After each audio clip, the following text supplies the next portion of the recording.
Économie Le Max sur i24 News, bienvenue à tous. Au sommaire de cette édition, elle s'ouvre enfin aux capitaux étrangers. Elle, c'est la bourse de Shanghai. Sa connexion avec sa voisine de Hong Kong vient de la transformer en porte d'entrée au marché financier chinois pour les investisseurs étrangers. Un tournant historique, analyse et mode d'emploi dans un instant. Et puis ne dites plus que la Grèce est en crise. Athènes vient officiellement de mettre fin à 6 interminables années de récession.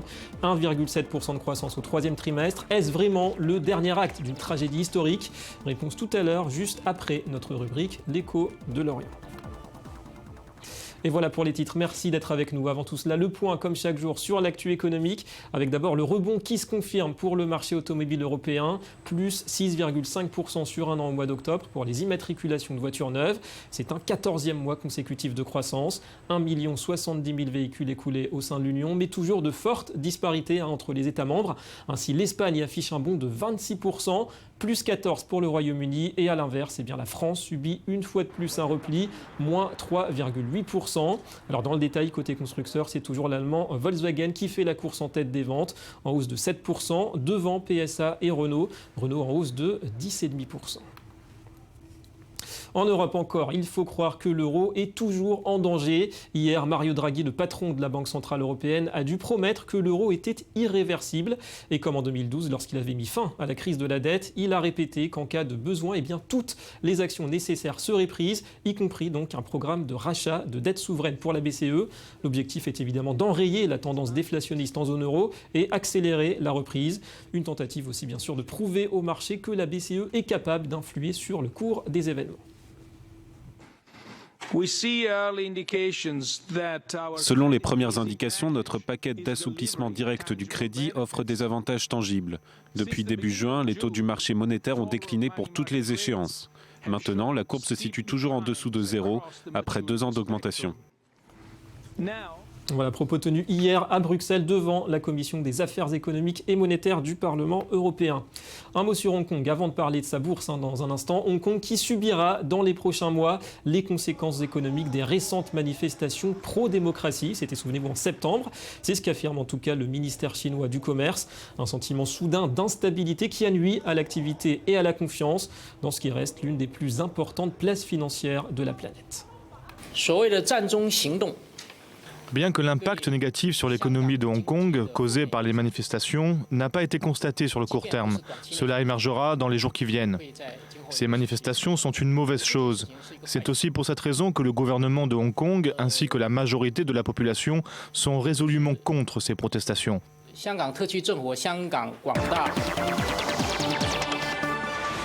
Allez, un point rapide sur les marchés et rien à faire. Wall Street poursuit son envolée. Nouveau record hier pour l'indice S&P 500 malgré la baisse des cours du pétrole et l'annonce aussi d'une récession au Japon.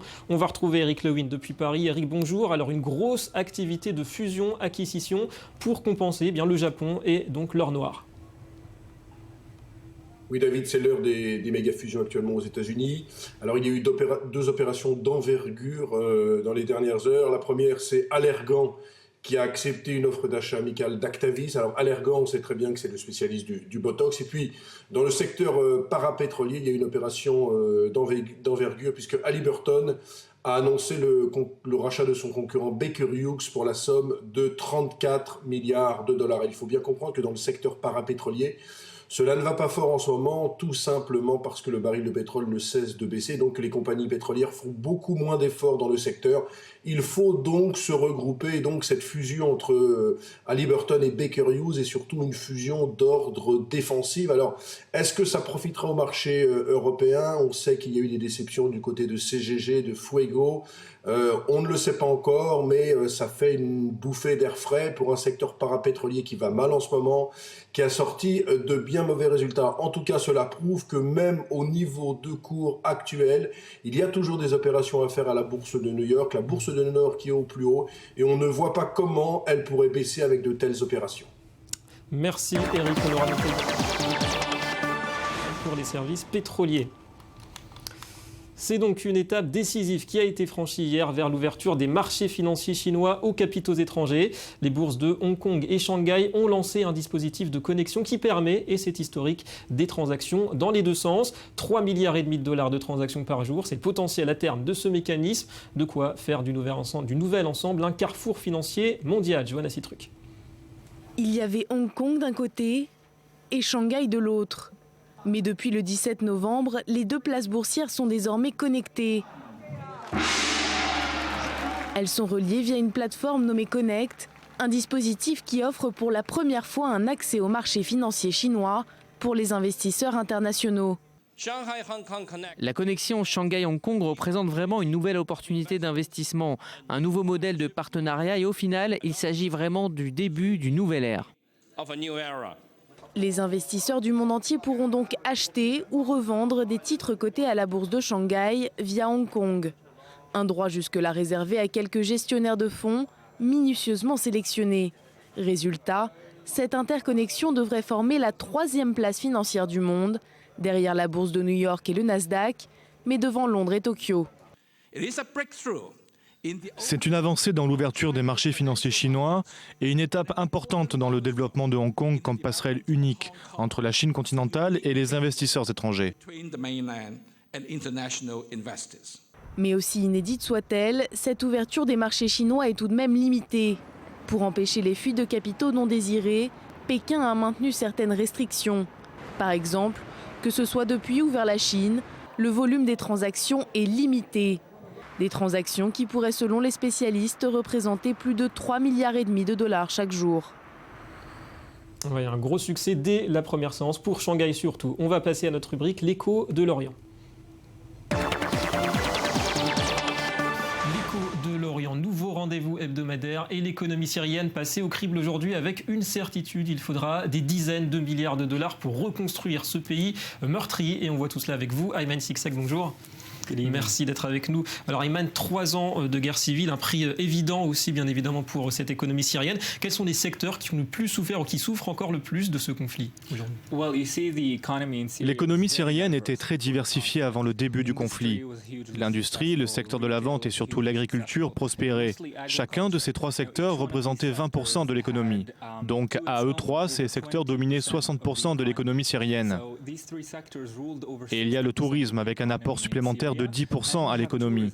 Ces 4 secteurs ont été durement touchés ces 3 dernières années et ont subi une baisse très importante. L'agriculture a été la plus affectée par les attaques aériennes de la coalition menée par les États-Unis. Les petits commerces, bien sûr, vont mal eux aussi. Les militants de l'État islamique s'emparent de plus en plus de commerces. Ce sont donc globalement les 4 secteurs les plus affectés en Syrie.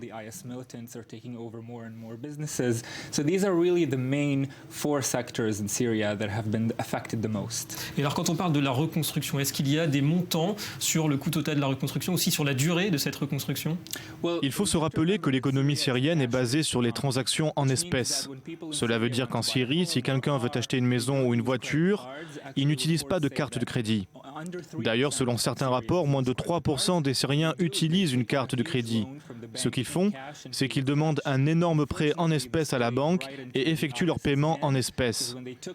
Malheureusement, cela a joué en faveur de l'EI, parce qu'en prenant le contrôle des banques, ils ont mis la main sur d'énormes sommes d'argent en espèces. À présent, les rapports parlent de 50 à 200 milliards de dollars qui seront nécessaires à la Syrie pour reconstruire son économie. Selon les estimations, cela prendra plus de 2 décennies, environ 25 ans. Donc c'est un coup dur pour l'économie syrienne. Et vous pensez justement que c'est un coup fatal qui a été porté au PIB de ce pays, même à sa capacité dans le futur à produire de la richesse ? La production locale en Syrie a chuté de près de 35% depuis 2011. La Syrie enregistre une perte de plus de 12,4 milliards de dollars en investissements étrangers. C'est encore un problème dont souffre le pays. Les investissements étrangers étaient assez populaires et assez fréquents en Syrie avant le conflit. Maintenant, comme on le sait évidemment, la Russie est encore du côté de la Syrie. Mais le pays a largement perdu de son intérêt pour les investisseurs étrangers. On aurait pu croire que ce serait exactement l'inverse, que la crise attirerait l'aide étrangère. Mais malgré l'aide humanitaire apportée à la Syrie sur le plan économique, le monde n'apporte que très peu d'aide.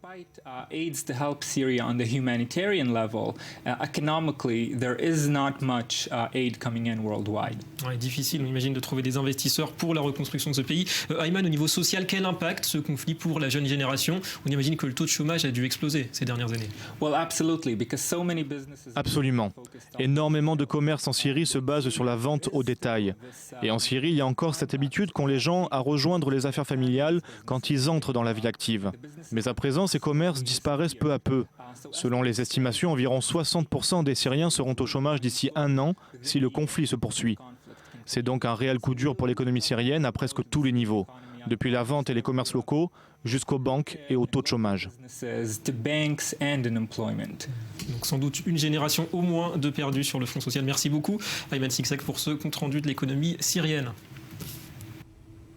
Voilà un entretien enregistré en milieu de journée. Allez, deuxième dossier du jour. Et si la Grèce avait enfin tourné la page de la crise? Nouvelle croissance au troisième trimestre pour Athènes, plus 1,7%. Et la fin officielle de 6 années de récession. Alors pas normalement, le pays est loin d'être totalement tiré d'affaire. L'austérité continuera, et cela Athènes le sait.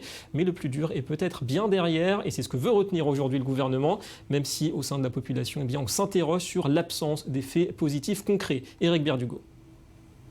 6 longues années de récession. Mais cette fois, la Grèce espère tourner la page. Athènes l'a annoncé vendredi, son PIB a augmenté de 1,7% lors du troisième trimestre 2014. Je pense que c'est extrêmement positif. Cela montre que l'économie se stabilise et la stabilisation est toujours le commencement de la croissance. La Grèce revient de loin. Endettement, récession, dépression. Depuis 2010, Athènes a dû recourir à 2 plans de sauvetage pour un total de 240 milliards d'euros. La troïka de ses créanciers, la BCE, l'Union européenne et le FMI, lui a imposé un programme d'austérité budgétaire sans précédent. Fiasco économique et drame social. Le chômage touche aujourd'hui plus d'1 quart de la population. Nous devons d'abord sortir individuellement de la récession. Ensuite, le pays suivra. Quand il y a des dizaines de personnes qui sont assis dans les cafés parce qu'ils ne trouvent pas d'emploi, comment cela peut prendre fin? Nous devons en sortir individuellement si l'on veut que le pays suive. Le PIB grec a connu un recul cumulé d'environ 25% depuis 2008. Sa récente et modeste reprise est donc une faible consolation pour les quelques 1,38 millions de Grecs sans emploi. Cette reprise, nous ne l'avons pas ressentie. Ce n'est pas parce qu'ils le disent que c'est nécessairement vrai. J'espère que c'est le cas, mais je ne le vois pas. L'économie devrait croître de 0,6% cette année selon le FMI. La Grèce devrait pouvoir enfin s'affranchir des plans de sauvetage 1 an plus tôt que prévu. Sa crise a failli provoquer un effet domino en zone euro. On s'en souvient, les sueurs froides de l'euro et de la zone euro qui respirent sans doute un peu mieux aujourd'hui. Et c'est l'heure du Media Watch. La revue de presse et à la une année record pour les dividendes. Bonjour Johanna Citruc. Bonjour David. 2000 milliards de dollars de dividendes en 2014. Exactement, les dividendes versés aux actionnaires ne connaissent pas la crise d'après le Global Dividend Index qui a été publié lundi. Donc hier, il devrait atteindre en 2014 près de 2000 milliards de dollars, 1190 milliards plus précisément. C'est donc un record et c'est 133 milliards de plus qu'en 2013. Ça représente une hausse de 12,6%. Et en 2015, la tendance devrait rester la même, donc à la hausse, mais la croissance des dividendes devrait être un petit peu moins rapide, un peu plus lente que cette année. On parle d'Airbnb, Johanna, qui s'apprête à lancer son propre magazine. Effectivement, il s'appellera Pineapple, en français ananas, et il sera disponible à partir du 21 novembre prochain. En tout, 128 pages rédigées par des journalistes freelance qui parlent de voyage, et le tout sans publicité, car le financement du premier numéro a été intégralement pris en charge par la compagnie Airbnb, le site donc de location de particulier à particulier. Et pour ce qui est du prix, le magazine sera vendu en Amérique du Nord à $12 et en Europe à 11 €. Mais pour sa sortie, quelques 18 000 exemplaires vont être distribués gratuitement dans le monde aux hôtes qui se sont inscrits sur le site internet Airbnb. Johanna, direction l'Australie. On a beaucoup parlé d'Australie hier. François Hollande en visite officielle pour 2 jours. Le but est bien de se rapprocher de cette économie finalement dynamique, l'Australie. Oui, effectivement, puisque l'Australie, c'est un des rares pays qui a été épargné par la crise, qui affiche une croissance ininterrompue depuis 23 ans et sa dette publique dépasse à peine les 20% contre 95% du PIB pour la France. Une situation qui fait évidemment rêver le président François Hollande et surtout qui lui donne envie de développer, d'intensifier les relations économiques entre Paris et Canberra, puisque la France n'est que le 14e partenaire commercial de l'Australie et pourtant il y a pas mal de choses à faire, notamment dans les transports publics, un secteur assez peu développé finalement en Australie, mais que la France maîtrise elle plutôt bien. Alors justement, pour finir, la France, une étude qui montre que la France est de plus en plus attractive, et oui. Oui, malgré le French bashing qui est de plus en plus fréquent, la France continue de gagner en attractivité, c'est en tout cas ce que révèle l'AFI, l'Agence française pour les investissements internationaux. Parmi les points forts de l'Hexagone, on retrouve par exemple les incitations à la recherche et au développement ou encore le prix de l'électricité. Et au niveau des points faibles, c'est plutôt la complexité des démarches administratives ou encore la pression fiscale qui pèse sur les entreprises. Ouais, ça, c'est pas nouveau. Merci beaucoup, Johanna, et à bientôt. À bientôt. Et c'est tout pour cette édition. Merci à vous d'avoir été avec nous. Économie Le Mag revient demain sur i24 News. Dossier spécial sur l'égalité homme-femme en Israël dans les milieux socio-professionnels. Et l'info revient tout de suite. Restez avec nous.